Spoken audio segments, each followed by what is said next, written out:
अस्सलामुअलैकुम दोस्तों, कैसे हैं आप सब। उम्मीद करता हूं कि आप सब खैर खैरियत से होंगे। काफ़ी टाइम बाद वीडियो अपलोड कर रहा हूं, तकरीबन 1.5 से 2 महीने के करीब टाइम हो चुका है। कुछ मसरूफियात की वजह से वीडियो अपलोड नहीं कर पा रहा था। खैर, आज इस वीडियो में मैं आपको ये किस्म की वीडियो Q&A वीडियो, यानी आपके जो क्वेश्चन है उसके मैं आंसर दूंगा। जो वीडियोस के नीचे आप कमेंट्स करते हैं मेरे चैनल पर, उसके रिलेटेड जो नॉर्मली पूछे जाते हैं, अक्सरियत जो जो सवाल पूछे जाते हैं, उसके रिलेटेड इंशाल्लाह मैं आपको इस वीडियो में सवाल के जवाब दूंगा। आखिर तक देखिए, अगर आपका कोई सवाल हुआ या आपके जहन में इसके रिलेटेड, क्योंकि ओवरऑल मैं चैनल के रिलेटेड ही बताऊंगा और मेरे चैनल पर वज़ाइफ की भी और बैंक के रिलेटेड भी दोनों ही चीज़ें अपलोड की जाती हैं, तो उस दोनों के रिलेटेड मैं बताऊंगा। अगर आपका भी इसमें कोई सवाल होगा तो वो भी इसमें कवर हो जाएगा। अच्छा, अपने वीडियो को आगे बढ़ाने से पहले अगर आप हमारे चैनल पर न्यू हैं तो काइंडली ज़रूर सब्सक्राइब कर लीजिए और बेल आइकन को भी ज़रूर प्रेस कर लीजिए, ताकि हमारे आने वाली हर वीडियो की नोटिफिकेशन आप तक सबसे पहले पहुँच सके। अगर आपने पहले से ही सब्सक्राइब किया हुआ है तो आपका बहुत बहुत शुक्रिया, और वीडियो अच्छे लगे तो ज़रूर लाइक कीजिएगा, आगे शेयर कीजिएगा।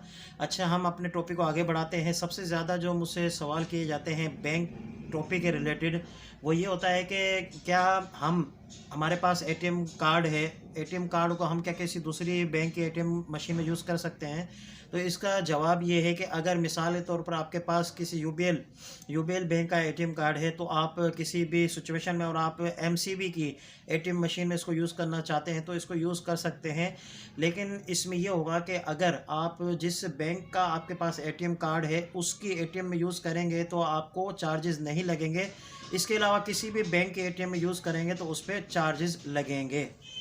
दूसरा जो मुझसे सवाल पूछा जाता है कि सर, ये जो एटीएम कार्ड्स होते हैं, इनकी जो अमाउंट हम निकलाते हैं एटीएम मशीन से, उसकी जो है ना वो लिमिट कितनी होती है। तो इसका जवाब ये है कि हर बैंक का अपना तरीक़ेकार है। जैसे मीज़ान की मैं बात बताऊंगा तो उसमें अनलिमिटेड है, मेरी जितनी नॉलेज है, कि आप कभी भी जाएंगे, आप 10,000 20,000 जितने भी आप निकाल सकते हैं, निकालना चाहे निकाल सकते हैं। लेकिन अदर बैंक्स का, हर बैंक का अलग अलग है। अब जैसे एमसीबी की मिसाल में दूंगा, एमसीबी में आप वन टाइम निकाल सकते हैं। पहले तो ये वन टाइम 10,000 था, फिर ये 20,000 हो गया। लास्ट टाइम मैंने निकाले तो 30,000 भी, यानी 30,000 भी निकल गए थे।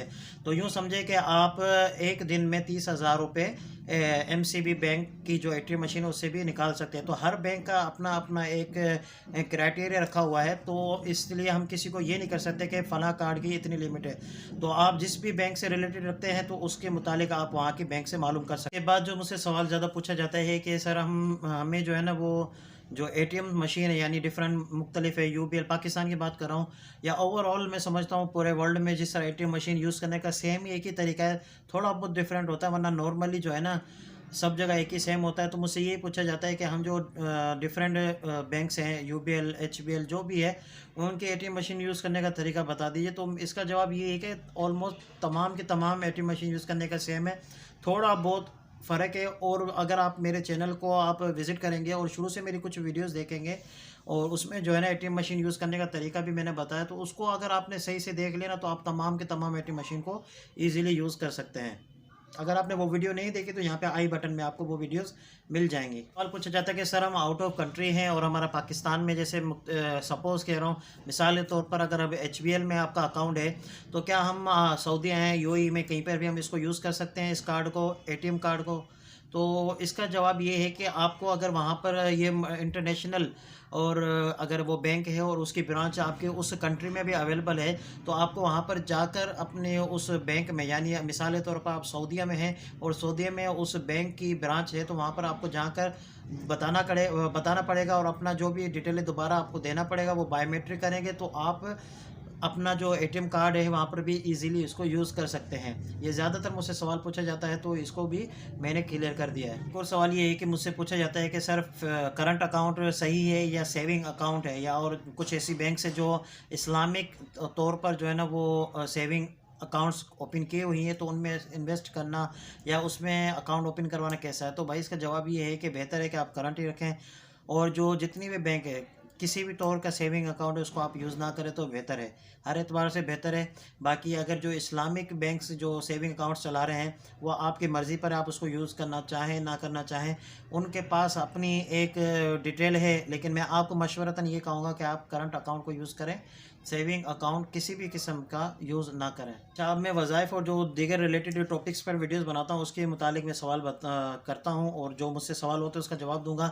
एक मेरी वीडियो है गिरते बालों का इलाज, उसके नीचे अक्सर ये कमेंट होता है कि सर ये कितनी दफ़ा पढ़ना है हमें, और सूरह मुज़म्मिल के बारे में उसमें बताया गया है। तो मेरे को जितना याद है वीडियो में मैंने क्लियर किया है, लेकिन आपको 7 मरतबा सूरह मुज़म्मिल को पढ़ना है, अव्वल आखिर दुरूद शरीफ। अच्छा, ये भी पूछते हैं कि दुरूद शरीफ कितनी बार पढ़ना है, तो आप कितनी मरतबा भी दुरूद शरीफ पढ़ सकते हैं। कोशिश करें कि आप 3, 5 बार, 7 बार, 11 बार इस तरह आप पढ़ना चाहें तो पढ़ सकते हैं, एक बार भी पढ़ना चाहें तो पढ़ सकते हैं। बाकी जो सूरह मुज़म्मिल है वो 7 बार पढ़कर उसको अप्लाई करना है। और इस वीडियो काफ़ी मेरी वायरल गई है और इस वीडियो ने काफ़ी लोगों को फ़ायदा दिया है, तो आप इस वीडियो को ज़रूर वॉच कीजिएगा, गिरते बालों का इलाज। और ये आपको यहाँ पे लिंक भी मिल जाएगा। अगर लिंक ना लगा सकूँ तो आप मेरे चैनल पे इसको विज़िट कीजिएगा। इंशाल्लाह आपको अगर ये इशू है तो आप इसको ज़रूर अप्लाई कीजिए।